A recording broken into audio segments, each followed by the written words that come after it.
Sejam muito bem-vindos a mais um podcast Algo a Mais. E hoje eu tenho uma convidada super especial, que é a doutora Fernanda Chia de Fraga. Eu quero que você dê um oizinho aqui para nós. Doutora Fernanda vai falar sobre um tema muito importante que não tem o devido valor, não falam tanto a respeito quanto se deveria. Você pode se apresentar, para daí a gente começar o nosso Sim. bate-papo? Doutora Vivian, minha querida, muito obrigada pelo convite. Eu tô muito honrada. A gente tem uma história muito legal, né? Que a gente se conhece desde quando eu era sua aluna na faculdade, aqui na PUC, e depois nós ficamos colegas de profissão de professoras, né, na UFPR. Juntas, Então, né? é incrível. E além disso, você orientou minha iniciação científica e mestrado. Então, aqui não é pouca coisa, né? Tô me sentindo em casa. Muito obrigada por ter me Não convidado. poderia deixar de te chamar, Obrigada. né? A gente não corta o cordão umbilical. As pessoas pensam, não, eles crescem, voam. Eu tenho que acompanhar também. Sim, Quero que voe cada vez mais. obrigada. Eu sou ginecologista e obstetra, né, eu atuo como professora na PUC Paraná e na UFPR, e também o meu foco hoje é saúde mental perinatal. A gente tem um ambulatório lá no HC, no Hospital de Clínicas, né, que a gente cuida e olha para essa parte das gestantes de pré-natal em saúde mental perinatal. Eu sou uma das coordenadoras, que é um tema, assim, super, super importante, né. Fiz meu doutorado lá na Federal também. Estamos aí no ensino para falar um pouco sobre esse tema que é tão importante e essencial. Eu amei que você lembrou de trazer isso, porque eu acho que isso é algo a mais. É, vou contar para vocês que o mestrado da doutora Fernanda que originou esse ambulatório. Então, quantas mulheres podem se beneficiar hoje, evitar tantos problemas familiares decorrente de uma situação que às vezes não é tão avaliada como se deveria.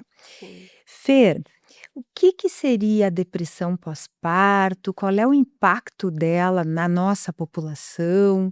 Então, a depressão pós-parto é nada mais do que a depressão sendo avaliada ocorrendo no período pós-parto, né? A mulher ela pode começar com sintomas ali de 4 a 6 semanas pós-parto e isso durar até um ano, segundo a Sociedade Americana de Psiquiatria. A gente sabe hoje, estudando muito sobre puerpério, que é esse período pós-parto, que muitas vezes esse período pode ultrapassar esse um ano. A gente ainda tem várias pesquisas falando sobre isso, tem algumas pesquisas falando que o puerpério pode durar até 3 anos, então a gente não sabe muita coisa, digamos assim, né, a gente está caminhando ainda. O que acontece é que a avaliação e o tratamento é muito semelhante a uma depressão maior, que ocorre fora da gestação. Ainda estão Temos vários estudos com relação a se seria puramente uma depressão no período pós-parto ou se não tem uma coisa a mais ali, pelo fato de estar nesse período puerperal, bioquímica e etcétera. Mas é quando essa mulher ela tem sintomas, de desânimo, de tristeza, ela perde, não vê uma alegria no dia a dia, ela fica apática. Muitas mulheres no período pós-parto é um momento de grande ajustamento, então, essa restrição de sono pode desencadear sintomas que muitas vezes não foram diagnosticados durante a gestação, né. Então a gente precisa olhar isso com muito carinho, porque isso gera muita culpa na mulher, pelo fato de ela se sentir triste no momento em que a sociedade espera que ela estivesse maravilhosa e muito feliz, afinal, o bebê, a vida dela acabou de Acabou de nascer, né. nascer. Então é algo que é muito impactante, porque gera-se muita culpa e a gente vê uma certa dificuldade dessas mulheres se abrirem para os profissionais de saúde também. Até por próprio julgamento, culpa, né. Em Exatamente. torno quantos por cento da população é raro, é mais comum? A média mais ou menos é 15%. É Não é pouca bastante. coisa, né, 15 mulheres em 100 vão apresentar uma depressão pós-parto. E o mais interessante é entender que essa depressão, ela deu sinais durante a gestação, e muitas vezes ela não foi diagnosticada. É, porque acha que ela está se sentindo diferente, porque ganhou peso, porque o corpo mudou. Existe alguns sinais de que essa mulher possa ter esse fator de risco na gravidez, antes da gravidez? Tem alguma relação com depressão fora da gravidez, Sim. algum comportamento? Totalmente, a gente entra até nessa questão de fatores de risco, né. Hoje, cada vez mais mulheres em idade fértil estão utilizando antidepressivos para tratar a depressão. O fato dela desejar uma gestação não vai mudar a necessidade dela continuar eventualmente, dependendo da gravidade desse transtorno, e continuar utilizando medicamentos, ou até mesmo terem depressões que não são tratadas e que elas começam a manifestar sintomas na gestação, porque realmente essas modificações do corpo influenciam bastante, né. Outras coisas que também influenciam é o apoio, por exemplo, de rede de apoio, o apoio da parceria, né. Então, muda-se muito, né, o fato da mulher ficar grávida. Eu hoje, como puérpera, posso dizer Hoje a isso. Fernanda tem um bebezinho também, então Sim, ela pode experienciar dos 2 sim. lados, como Existe um profissional e processo mãe. que é muito interessante, que é o momento que essa mulher ela engravida, que a gente fala que é um certo luto com relação ao que ela deixa de ser, principalmente quando se trata de uma primeira gestação. Uma mulher, né, principalmente a gente que é médica, por exemplo, que tem uma vida tudo delineada, tudo certinha, super intensa, a gente começa a perceber que a nossa performance reduz, justamente pelos hormônios, pelo cansaço, que é super comum da gestação, e isso tudo vai influenciando. Então gera-se esse luto que, dependendo da forma com que do que mais tiver em volta, né, pode sim já iniciar com uma depressão ali. E você percebe que essas mulheres que tinham diagnóstico de depressão, errôneo ou não, mas que usavam antidepressivos, elas são quantos por cento delas são mais suscetíveis à depressão pós-parto? É muito mais comum? É muito mais comum, isso é praticamente quase 100% dessas mulheres podem manifestar sintomas no pós-parto. E a gente sabe que principalmente outros transtornos do humor, por exemplo, uma bipolaridade, etcétera, pode piorar os episódios depressivos no período puerperal, que é no período pós-parto. E no teu mestrado, você tinha assim um apanhado geral desses fatores familiares, se tinha parceria ou não. Uhum. Hoje a população mudou o comportamento, né, então tem mãe solo. Você percebeu na tua pesquisa especificamente, eu não sei se ela reflete toda uma população de Brasil, se ela seria Uhum. mais sul, se ela seria mais Paraná, que essas mães solos elas teriam mais depressão ou ao contrário, elas teriam menos depressão, porque elas têm que desempenhar 2 papéis, ela tem que se multiplicar em muitas E e ela acho não tem que tempo de ficar não tem mal. tempo Uhum. de mesmo que sinta, ela vai. Sim. Você percebe algum É, impacto? o nosso estudo, ele ocorreu no Hospital de Clínicas, que é um hospital 100% SUS, então ele tem esse viés, e a gente percebeu principalmente que o mau relacionamento com um parceiro, com o pai do bebê, a maioria dos parceiros ali no nosso estudo eram os pais dos bebês que elas estavam esperando, aumentava em 6 vezes o risco de uma depressão pós-parto. Então, realmente, essa questão, social é muito influente. E é o que a gente vê hoje na prática no nosso ambulatório, né. Então, assim, a gente sabe que quando você fala de SUS, talvez tenha uma vulnerabilidade muito maior, mas a gente sabe que qualquer um pode ter essa questão de mau relacionamento, né. Então até em minhas consultas, quando eu converso com as pacientes, eu sempre envolvo elas nessa questão, peço pra família se envolver com relação a essa questão de saúde mental mesmo, né, a partir do momento que ela tem um diagnóstico, por exemplo, de depressão pós-parto, você tem que trazer toda a família, você tem que psicoeducar essa mulher, essa família, para entender que não é drama, que não é cena, que realmente é uma questão ali, fisiológica Não é mesmo e que ela preguiça, precisa de não é ajuda, canseira né. Ela não somente. está tomando banho há 5 dias, que seria um sintoma, né, bem grave de uma Uhum. depressão pós-parto, porque ela não quer ou tá cansada porque não dormiu. Não, é porque ela tá com uma patologia grave que, se a gente não olhar para isso, pode trazer consequências muito graves. E como é que a família pode perceber que essa tristeza não é a canseira? Tem Uhum. alguns sinais maiores que comece a observar? Porque você falou do tempo, que pode até prolongar e tudo. Tem sinais de alerta onde eles observem que mesmo que ela não Sim, durma porque ou assim, mesmo que a pessoa ela esteja cansada, que a puérpera esteja cansada, ela vai nos momentos em que ela está acordada, está cuidando do bebê, ela vai ter uma relação com esse bebê, ela vai trazer uma afetividade, ela vai conseguir ter uma troca de olhar, vai ter vontade de amamentar, vai ter vontade de cuidar. Se ela passa um momento, deixa o bebê chorando e não vai cuidar. cuidar, entende? A família tem que estar alerta, inclusive com essa questão de se alimentar. Muitas mulheres chegam super emagrecidas, a gente sabe que a própria amamentação emagrece, mas Emagrece. não se alimentam, por E elas estarem não perdem o deprimidas. leite? Sim, porque se elas não se alimentam adequadamente, não se hidratam e reduz a quantidade de leite, super, super possível. E tem um índice alto de suicídio Então, nessa o população? suicídio é uma coisa que eu sempre trago, assim, quando a gente vai falar sobre depressão pós-parto, que é muito interessante porque a maior prevalência de suicídio na mulher puérpera é no 7º mês, não é logo no começo. Porque justamente no 7º mês, ela já tá mais dando conta, ninguém mais tá em cima. É. Quando o bebê nasce na maternidade, ele tá lá, essa mulher tá na maternidade, ela vai ser vista todos os dias por 2 dias até ela receber a alta, aí depois ela vai numa consulta de 7 dias, É. aí depois ela vai numa consulta de 40 dias, e daí ninguém mais vai ver ela na obstetrícia, porque ela vai ficar indo todo mês no pediatra. Então aí é o que eu trago sempre a função multiprofissional, quando a gente vai falar sobre isso, porque a pediatra ou o pediatra tem uma função e muito importante de olhar para essa mãe e ver se ela não tá com sintomas depressivos, porque a maior taxa de suicídio é no 7º mês, que é quando Isso ela é tá verdade. sozinha.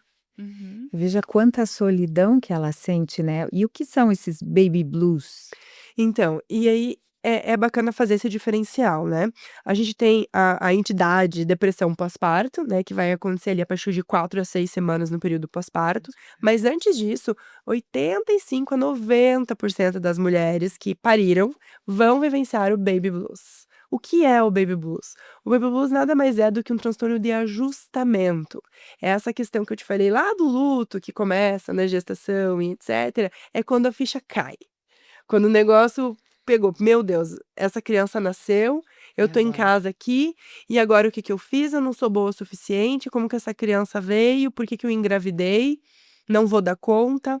Então isso acontece por uma oscilação hormonal, né, principalmente Sim, com a retirada da placenta, quando o bebê nasce, logo depois a placenta sai, cai o estrogênio e a estrogênio. progesterona. Sim, E quando esse estrogênio e essa progesterona caem, o objetivo é lindo, que é aumentar a prolactina para permitir o aleitamento. É maravilhoso o nosso corpo. fisiologicamente, né, falando. Mas o que acontece? Existe essa queda hormonal abrupta, tem muitas mulheres que sentem esse abalo, né, cai serotonina, daí tem a restrição de sono, o medo, enfim.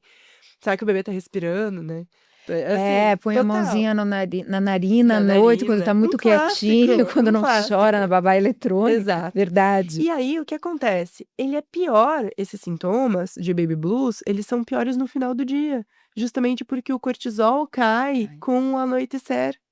E aí, essa mulher, ela tende a chorar, a ficar ansiosa, angustiada. Tem muitos relatos de quero sair correndo, fala pro marido: "Põe o bebê no carro e vai andar", porque não quer ficar ali naquele ambiente, Ela se né. desespera, né. Mas a boa notícia é que acaba. Em 15 dias, esses sintomas desaparecem como se nada tivesse acontecido e no 16º dia, algumas antes, né, mas no máximo 15 dias, essa mulher ela passa no 16º dia, ela passa a ser ela mesma, conseguir enxergar melhor as coisas e melhora. Agora, se esses sintomas eles persistirem por mais 2 semanas, a gente vai ter 4 a 6 semanas de sintomas depressivos, e aí a gente pode ter a depressão pós-parto, e aí nesse caso, vai ter que medicar, vai ter que tratar, vai ter que ir no psiquiatra, vai ter que especialistas de saúde mental, para olhar com carinho para essa mulher, porque ela tá sofrendo. No baby blues a gente só dá suporte. Ter uma boa rede de apoio, uma pessoa que vai lá garantir que alguém cozinhe para você, porque eu falo assim, a função da mãe, Sim. a única função tua é amamentar essa criança, fazer ela sobreviver, tá tudo bem, deixa que a gente faz o resto. Então, a falta de rede de apoio é um baita de um fator de risco para Sim. depressão pós-parto. Olha, você vê o mesmo perfil no consultório que você vê lá no hospital, no ambulatório? Não, completamente diferente, né, infelizmente a gente tem essa às vezes, assim, essa Discrepância, discrepância né. bem grande, né, porque a gente atende ali no HC pacientes que são muito vulneráveis, muito, elas não têm às vezes uma estrutura familiar bem definida, e a gente vê que na gestação e no pós-parto essa estrutura mais definida ajuda, no sentido do Sim. quê? Tem muitas mulheres que são criadas por avós, por tias ou que não têm a presença materna, por exemplo, de sua própria mãe. Não, tudo bem, não tem problema, só que quando a mulher ela engravida, ela busca referências. que ela teve. E quando você tem essas situações de violência, de vulnerabilidade, que, nossa, ali tem muitas mulheres que já foram presas, entendeu? É, E aí, isso faz com que elas não consigam ter eu não tenho essa referencial. referência, e aí isso piora os sintomas. Por isso que a Hum. psicoterapia, nesses casos, né, essa multiprofissionalidade com psicólogas junto, Que é o mais importante do é ambulatório, porque é uma essencial. equipe multidisciplinar, quer dizer, vocês Exatamente. tentam é um trabalho lindo, porque vocês tentam dar o suporte que elas o suporte ou a referência que elas não tiveram para que elas tenham condições de seguir Exatamente. adiante. E quando elas estão assim, elas precisam interromper a amamentação? Elas conseguem manter o tratamento? Não. Porque uma dificuldade que a gente sempre teve foi até trazer de volta essas pacientes no puerpério inicial, tardio, porque tudo é o bebê, né. Uhum. Então ela esquece dela. Como é que funciona isso em paralelo com as orientações de amamentação, o suporte terapêutico? Sim, eu acho que isso a gente entra nessa questão de tratamento, né. Quando você fala sobre o tratamento de uma depressão pós-parto, muitas vezes vai ser com antidepressivo, né, a Sim, maioria das vezes vai ser o uso do antidepressivo. E como eu te disse, a depressão pós-parto, ela provavelmente começou na gestação. E um grande medo que as pessoas têm é o uso de medicamentos psiquiátricos durante a gestação. sim. Mas todos os estudos eles mostram que quando não tratados adequadamente esses transtornos, fazem muito mais malefício do que um medicamento poderia fazer. Hoje a gente tem muitos estudos que mostram que, por exemplo, inibidores seletivos da recaptação da serotonina, né, por exemplo, sertralina, fluoxetina, Já mas a na gravidez sertralina toda, é é. muito seguro utilizar na gestação, então a gente usa com real segurança, assim, a experiência de quase 3, 4 anos que a gente está no nosso ambulatório e mais quase 5 anos que eu atuo só bastante nisso, a gente não 3 a vê 4 anos? problemas, quase 4, você acredita? Sim. E aí a gente vê que realmente não tem problemas de desfechos perinatais, é só benefício, porque essa mulher ela vai ficar bem, então ela vai conseguir olhar para esse bebê e cuidar desse bebê no pós-parto e dar o carinho que esse bebê precisa, a atenção que esse bebê precisa para ser um adulto saudável lá na frente. Então isso é É, incrível. E aí quando você fala no pós-parto, a gente sempre vai tender a utilizar medicamentos que a gente não precisa suspender a amamentação. Então esses medicamentos são que seguros importante. e a gente só vai suspender a amamentação numa situação, que é a situação de ideação suicida ou uma depressão muito grave que coloque em risco a vida do bebê, né, e isso vai entrar mais em outras patologias pós-parto, como por exemplo a psicose puerperal, que é uma coisa que é muito mais Mais grave grave. e que, assim, é uma dissociação da realidade, e aí é outra história, entendeu. Mas na Sim, depressão pós-parto o que a gente sempre pede é que essa mulher não fique sozinha, com a desassistida, então ela criança tem que ter uma nesse rede de apoio, mas ela pode ficar junto com a criança, com certeza. e como é que fica a mente dessa mulher quando a criança começa a se desenvolver no quesito culpa, a relação dela tem estudos mostrando essa relação mãe-filho, mãe-filha, Muito, né, porque depois nasce uma mãe, nasce uma culpa, não é mesmo? é, na Então testa. na testa. Então imagina se você já tem sintomas depressivos e você não tá feliz, tão feliz com aquele período que a sociedade esperava que você tivesse muito feliz, né. Então realmente é algo, assim, bem emblemático e normal da gente ver. A gente tem que tirar essa culpa e justamente por isso que a gente tenta identificar antes de dar ruim, Para fazer a digamos.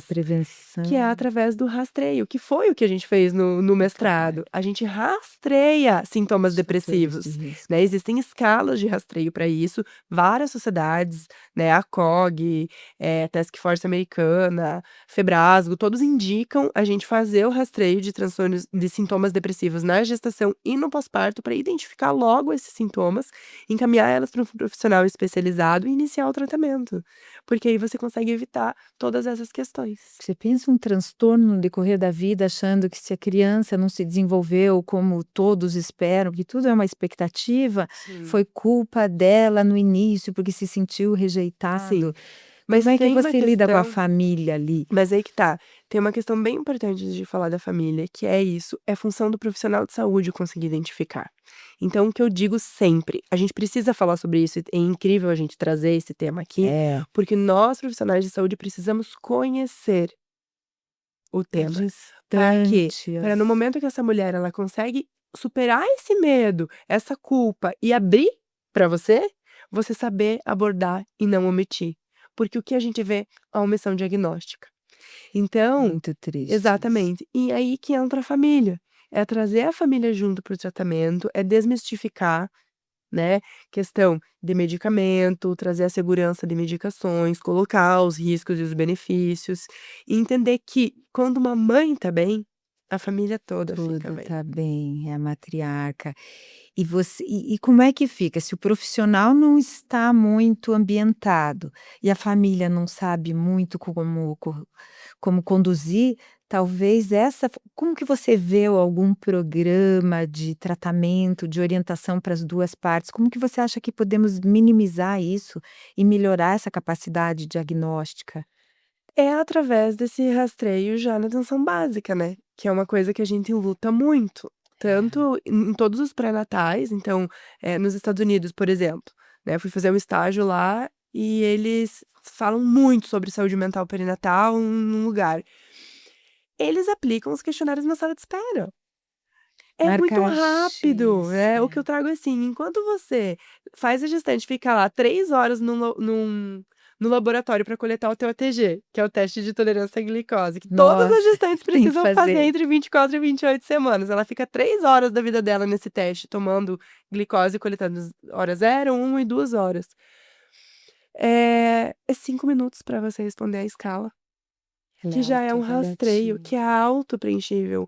Então eu acho que isso entra muito nesse viés ainda do estigma que a saúde mental tem. Tem. Hoje os cursos de medicina, eles têm colocado mais esse tema, e é o que eu trago, você não vai fazer um bom pré-natal se você não olhar para a saúde mental da paciente. Veja que Então não é uma importante. opção isso ser omitido mais. Você acha que tem alguma relação com esses transtornos, neurodivergência, déficit de atenção, que esses diagnósticos estão aumentando?